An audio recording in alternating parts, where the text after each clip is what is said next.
What is up everyone, and welcome to some more F1 22. This time we're doing the Hungarian Grand Prix. Last time out we had the French Grand Prix. We had a bit of pace in qualifying and in practice, but that pace seemed to disintegrate when we got into the actual race, and it was another last place finish effectively after DNFs.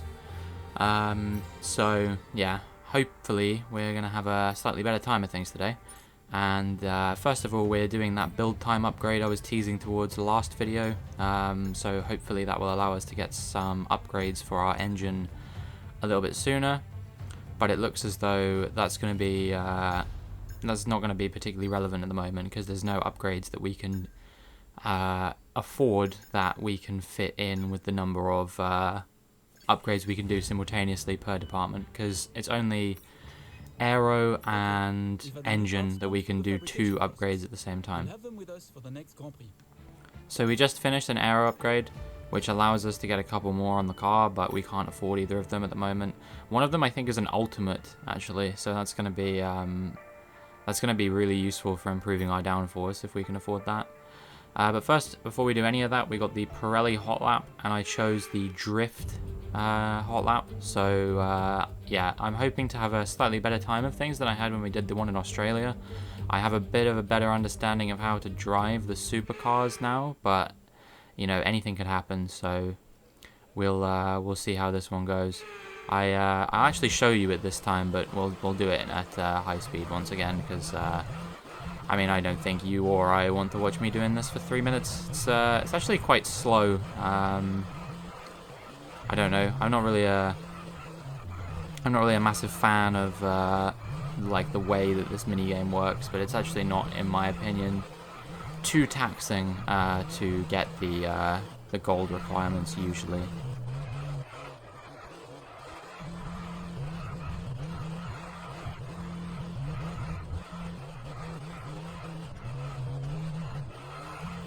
So you see where I'm coming up now, I'm already on course to get the gold, so not a particularly big challenge. And in the end, yeah, it's gold by quite some margin as well.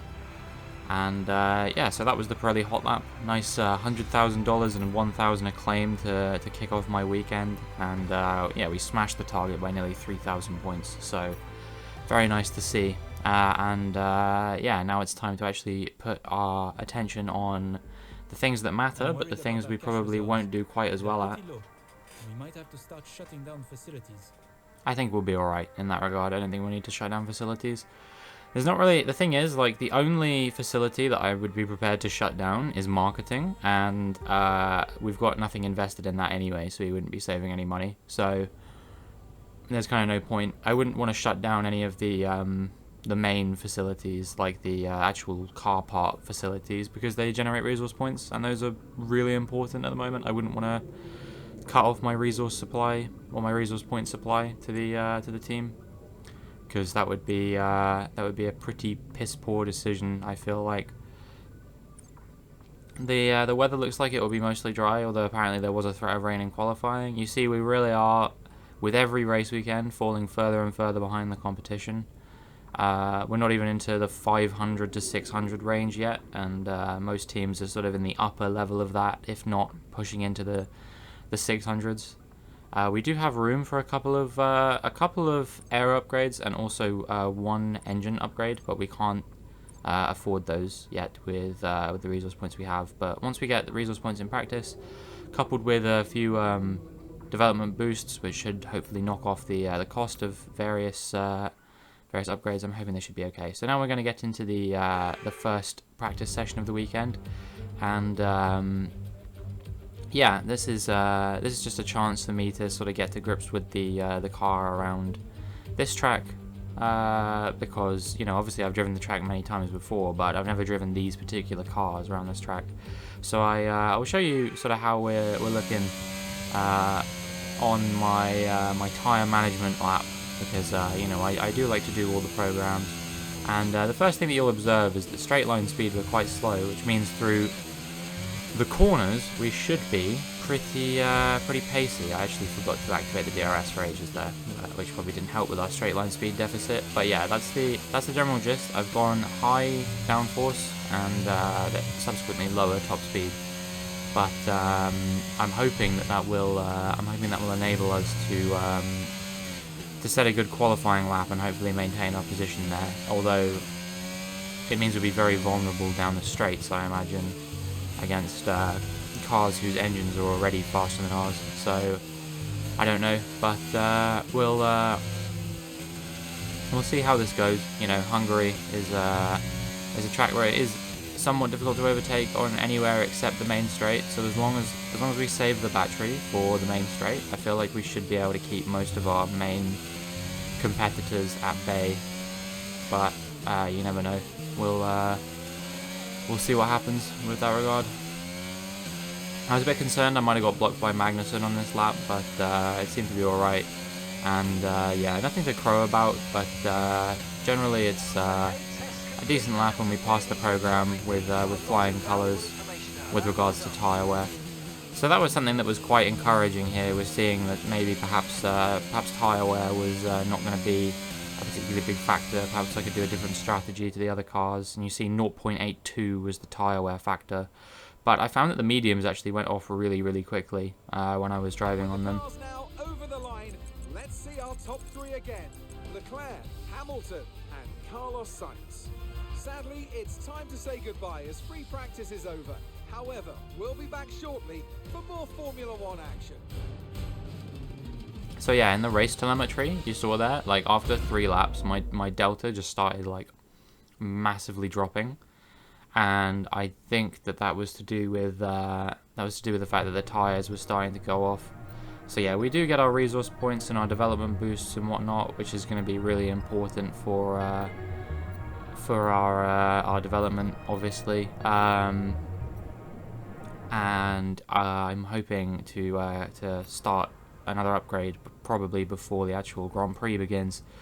Or before qualifying even, maybe, because then that's gonna mean that the upgrade can get on the car quicker, and it looks like it's gonna be another ERS upgrade, which is gonna be great because obviously we've been having pretty big problems with our battery at the moment. I think problems is probably the wrong word, but you know what I mean. We're having a bit of a headache with all the cars around us seemingly being faster in a straight line and having more battery power, overtake to spend, things like that. So yeah, I'm anticipating that hopefully we should be able to keep them behind by upgrading our battery and also focusing on things like DRS and drag upgrades and stuff like that. But I guess we'll see. And all I can hope is that eventually our car just gets to a point where we can actually fight with the cars around us, because these races continue to pain me constantly. So that was the end of my first flying lap, and it was good enough for P12, so we did make it through to Q3. Q2 rather, not Q3. And yeah, 12th was actually a lot better than I was expecting. Hungary's never been a particularly strong track for me, so yeah, to get through in the worst car on the grid by far, by quite a significant margin, was quite encouraging for me. But yeah, we'll see what Q2 brings, and I believe when we get there, I am actually going to show you. Yeah, here we go. So this is my one and only flying lap of Q2. So I did one flying lap in Q1 and one flying lap in Q2. The reason I did in Q1 was because I wanted to change engine components, because I forgot to do it before we got into qualifying, which was just a mistake on my end. And then the reason I did it in Q2, which you won't see, but I'll explain now. There was a threat of rain looming over the end of this session, and at one point, according to the weather thing in the actual garage, like on the tablet, it told me that it was raining. So I kind of assumed that meant that the track was going to be wet and there was no point going out. But then the rain stopped and all the other cars went out, but it was too late for me to get out and set a lap time. I wouldn't have had time to get around. So in the end, I had to settle for my first flying lap. Fortunately, as you're seeing me trundling along on this lap now, this is actually a pretty decent lap for the pace of our car. So I wasn't too displeased in the end with the final result of qualifying. I don't know how much I would have been able to improve anyway. And we come up to the line, it is a 1:17.8, which yeah, is only a second slower than Hamilton, so I was pretty pleased with that. But at the end of the session, unfortunately, it was only good enough for P15. I think maybe if we'd gone again, we probably could have been able to get up into maybe P12, maybe P11, something like that. I don't think we would have made top 10, because I don't think I could have improved by 8 tenths. But I definitely think there was potential to be ahead of Vettel, Schumacher, Ocon, maybe Stroll as well. But in the end, yeah, it's only good enough for P15, unfortunately, and we'll have some work to do in the race. But you know, that's one of our better qualifying performances this season. Making it through to Q2 is always a positive in my eyes. So we'll see what we could do from there. Especially with our reduced tyre wear, perhaps we can do an alternate strategy to some of the other runners. Maybe if there's some rain in the race, we can push a set of hards the whole 36 laps, or how, I think it's 36, I can't remember. We can push a set of hards the whole way, but I don't think there is a threat of rain for the race at all. So I think that's probably not going to happen, and we'll just have to wait and see what strategies present themselves to us. So yeah, qualifying pretty decent. Got an email from Mark saying it's called carbon fiber, which I'm sure none of you have ever seen before. Very, very funny and original message. And now it's time to get into the race. Welcome to Budapest once again for another round of Formula One action. Historically, a good race for first-time victories, with Button, Hill, Alonso and Heikki Kovalainen all reaching the top step of the podium for the very first time right here.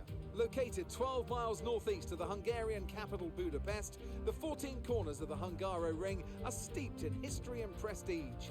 Overtaking's always been difficult on this technical 2.7-mile track. The last few years in particular have turned up some exceptional races, so let's hope we're in for another one here today. Let's run you through the driver grid order for today's exciting race. Charles Leclerc lines up on pole position, and Lewis Hamilton completes the front row. Moving on to the rest of the grid, we have Russell, Perez, Lando Norris and Bottas, Fernando Alonso, Magnussen, Stroll and Esteban Ocon, Verstappen, Mick Schumacher, Sebastian Vettel, Robinson, Sainz, Latifi, Daniel Ricciardo and Alex Albon, Tsunoda, Gasly, Joe and Robert Schwartzman. It's almost time for those 5 red lights to go out then. Let's see who can prevail today. And a warm welcome to Natalie Pinkham, who's beside me in the commentary box today. Now, let's talk about Charles Leclerc. That was a great win in the last race, but can they keep that momentum going into this weekend? It's always nice to come into a Grand Prix weekend on a high, but your expectations are based much more on your practice and qualifying runs. So it's the momentum from those sessions that they'll be hoping to carry into the race today.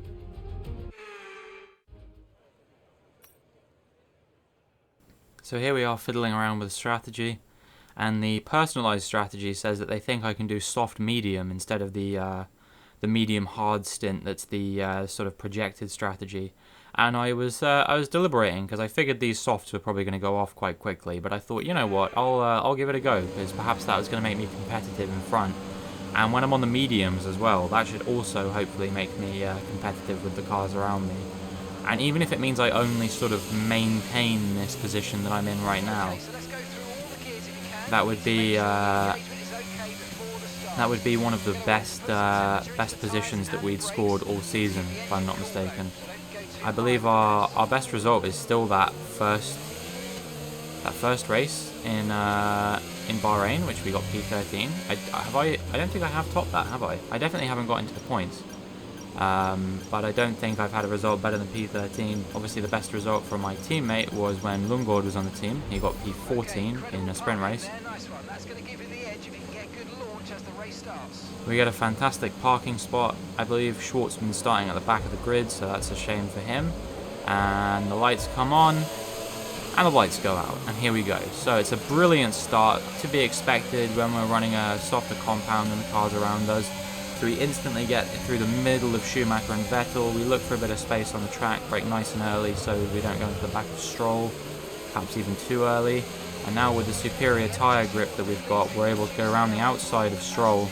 And well, now we're battling with Max Verstappen down into turns 2 and 3.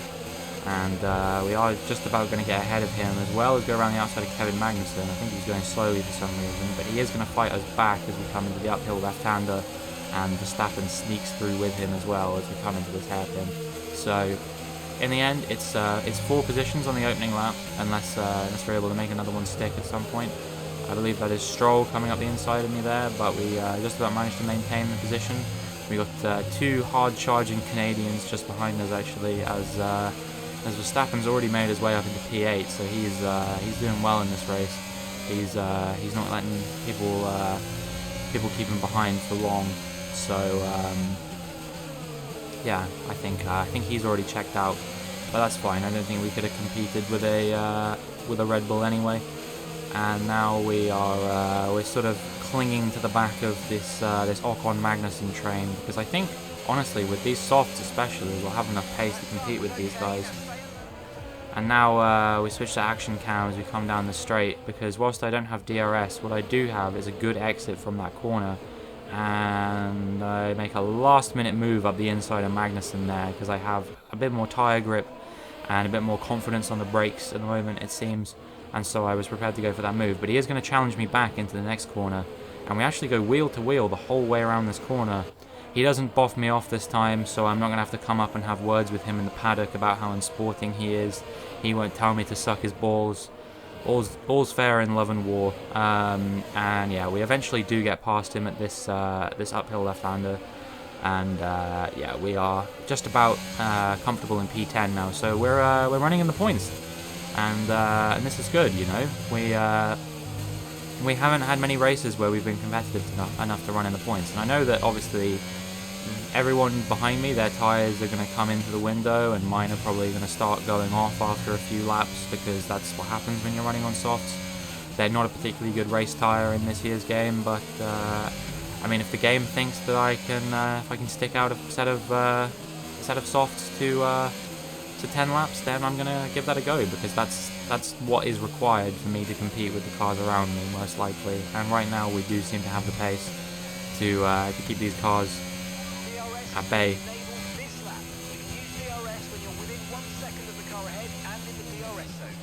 So we're not really catching Ocon, especially because you see me sort of understeering around that corner. I'm already feeling these soft tyres going off after 3 laps, and I kind of knew I was going to be in for a world of pain, you know, in the coming 8 laps, because these tyres are only going to get worse and worse. Soon it's going to feel like I'm driving a set of used hards, like 60% hards. Probably not that bad actually, but you know what I mean. Like it's gonna get pretty painful pretty soon as Sainz goes for a dive bomb into the chicane, and I'm unable to keep him behind. I actually tag his rear left with my front right, but neither of us get any damage, so we're able to keep going. I go wide because I'm really struggling on these tyres.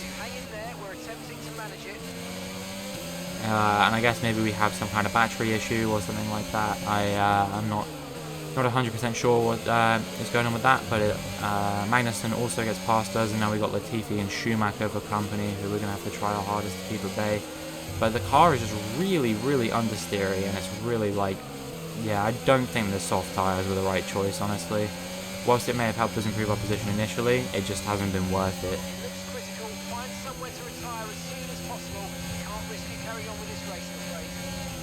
But I guess we'll never know.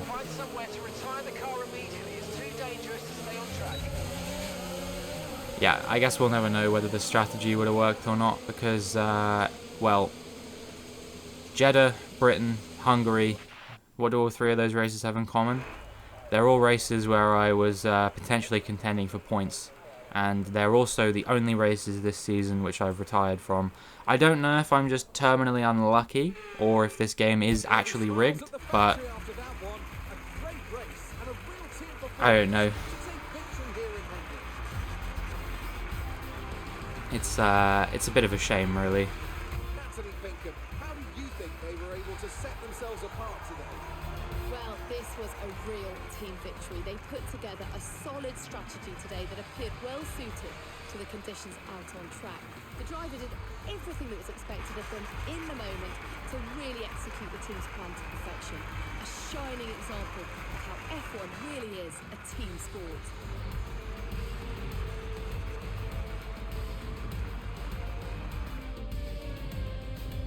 Here come our winners now, a thrilling race and a tremendous effort by Ferrari. Their history is well known, so it's no surprise to fans the world over to see them come out on top once again.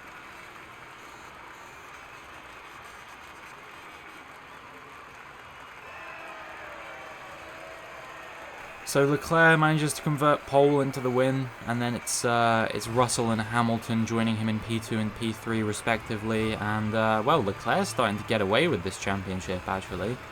Verstappen's been a total non-factor, and it's only Russell really that I would say is keeping him honest at this point. Sainz has had a pretty poor run of form, as we'll see as we look at the standings After here. this round of the World Championship, here's how things look in the drivers' table. Charles Leclerc, currently leading the championship standings, extends his lead even further with this result. So then, Natalie Pinkham, who would you rank as your driver of the day? Carlos Sainz would be my first choice for this race. He had excellent race stamina, giving him the opportunity to charge through the ranks. Let's move on to the constructors. Ferrari continue to extend the gap at the top of the table. Meanwhile, good work from Aston Martin this weekend, who pushed themselves further up the order. After an event like that, who knows what the sport has in store for us next time out? Be sure to join us once again as we continue to bring you all the excitement of Formula One. So yeah, Leclerc 30 points clear at the top of the championship now, and Hamilton and Verstappen about 70 points off of him, with Sainz also like 40 or so points away. It's going to be a mountain to climb. Vettel's running away with this rivalry with all our unreliability during this this part of the season, and well, I'm really just hoping to come back after the season break rejuvenated and ready to hopefully get into the points at some point this season, even if it's only the once or twice, because we do need at least 2 points finishes for the sponsor bonus payout. And yeah, that's going to be it. So I hope you enjoyed. If you did, make sure you like and subscribe. Please check out all the links in my description, and I hope I will see you in the next one.